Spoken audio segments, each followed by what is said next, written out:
Python series की 38 video है। इसके अंदर हम थोड़ा सा हटके एक चीज़ को सीखेंगे। हम जिस टॉपिक को सीखने वाले हैं वो है एस्केप करैक्टर्स। ठीक है, तो एस्केप करैक्टर्स क्या होते हैं, इसको सीखने के लिए पहले हम एक एरर इंट्रोड्यूस करते हैं अपने कोड के अंदर, फिर हम उस एरर को देखेंगे, उसके बाद हम एस्केप करैक्टर्स देखेंगे। प्रिंट स्टेटमेंट का सभी को, अब जो भी सीरीज़ देख रहे हैं उनको पता है कि कोई भी चीज़ हमने स्ट्रिंग प्रिंट करवानी है, हम डबल कोट्स के अंदर वो स्ट्रिंग प्रिंट करते हैं। ठीक है, मैं यहाँ पे लिखता हूँ my name is Auriya and I am an engineer. ठीक है, इसको हम प्रिंट करते हैं। अब ये देखो मेरे पास एज इट इज़ ये प्रिंट हो गया। ठीक है, अब मैं यहाँ पर करता हूँ कि फॉर एग्ज़ाम्पल मैंने इस इंजीनियर के इर्द गिर्द ना कोटेशन मार्क्स लगाने हैं, तो मैं कैसे लगाऊंगा, मैं यहाँ पर लिखता हूँ ये कोटेशन मार्क और ये कोटेशन मार्क, मैंने इसको रन करना है। अब मैं इसको रन करके देखता हूँ। अब आप ये देखो वो कह रहा है कि इनवैलिड सिंटैक्स। ठीक है, सिंटैक्स एरर उसने हमें दिया है। अब ये सिंटैक्स एरर क्यों है, अब इस चीज़ को समझें।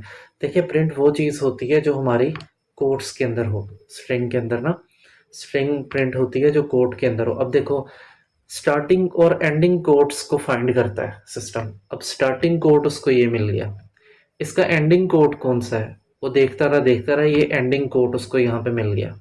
यहाँ तक ठीक है, लेकिन ये क्या है, ठीक है, ये स्ट्रिंग नहीं है, क्योंकि यहाँ पे स्ट्रिंग स्टार्ट हुई यहाँ से। आपको पता है स्ट्रिंग जो है कोट्स के अंदर होती है, कोट से स्टार्ट हुई और कोट से एंड हो गई। अब उसकी स्ट्रिंग तो कंप्लीट हो गई। अब ये क्या है, ठीक है, इसको एज अ स्ट्रिंग नहीं वो ट्रीट कर रहा। या तो हमारा पीछे कोई वेरिएबल हो, अगर वेरिएबल भी है तो हमें उसको कंकैटिनेट करना पड़ेगा या एफ स्ट्रिंग यूज़ करनी पड़ेगी। तो अगर हमने यहाँ पर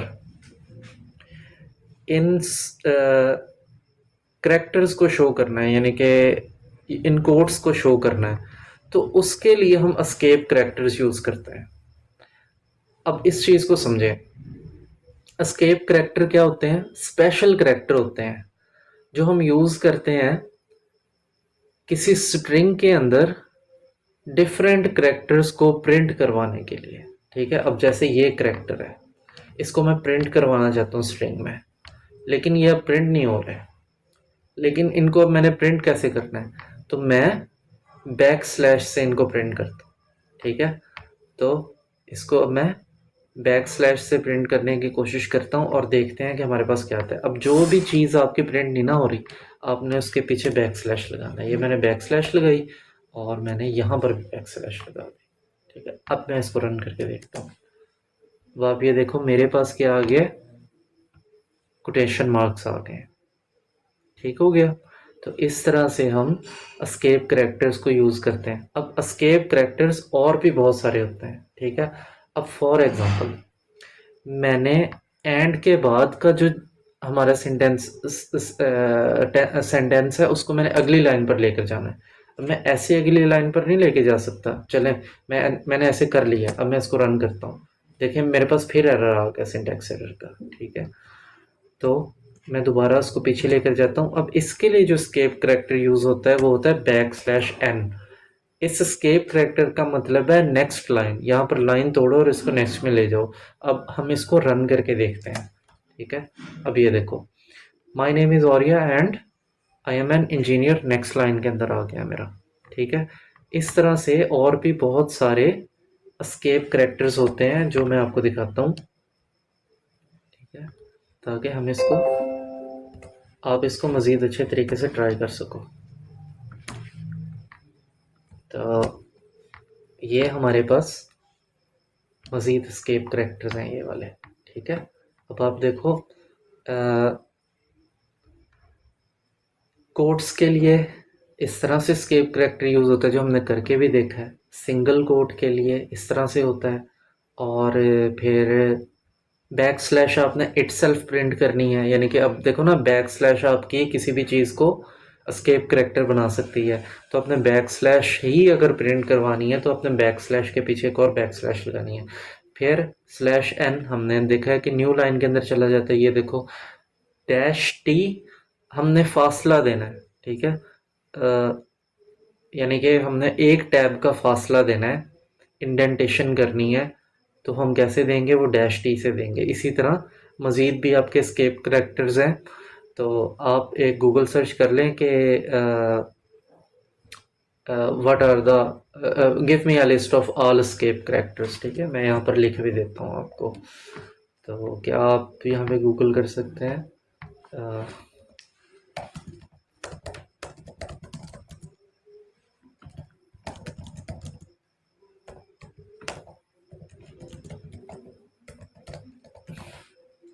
अच्छा, आप इसको जीपीटी कर लो, तो आपको एक लिस्ट आ जाएगी, और सबको ना आप ट्राई करके देखना, ठीक है?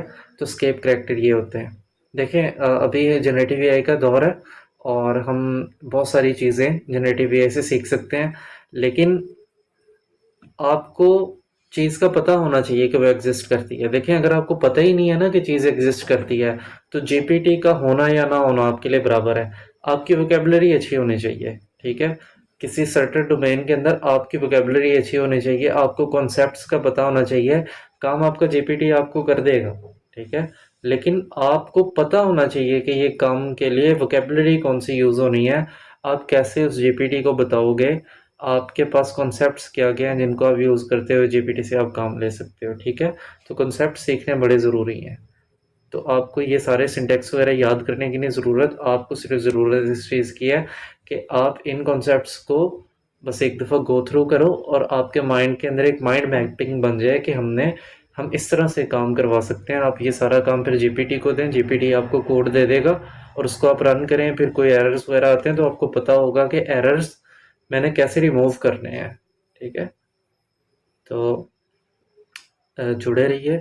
तो इंशाल्लाह हम पाइथन को बड़े अच्छे तरीके से सीख लेंगे, और उसके फ़ौरन बाद हम अपनी जनरेटिव एआई की सीरीज़ को मज़ीद आगे लेकर चलेंगे, जिसके अंदर हम एआई को सीखेंगे और प्रैक्टिकल प्रोजेक्ट्स को हम बनाने की कोशिश करेंगे।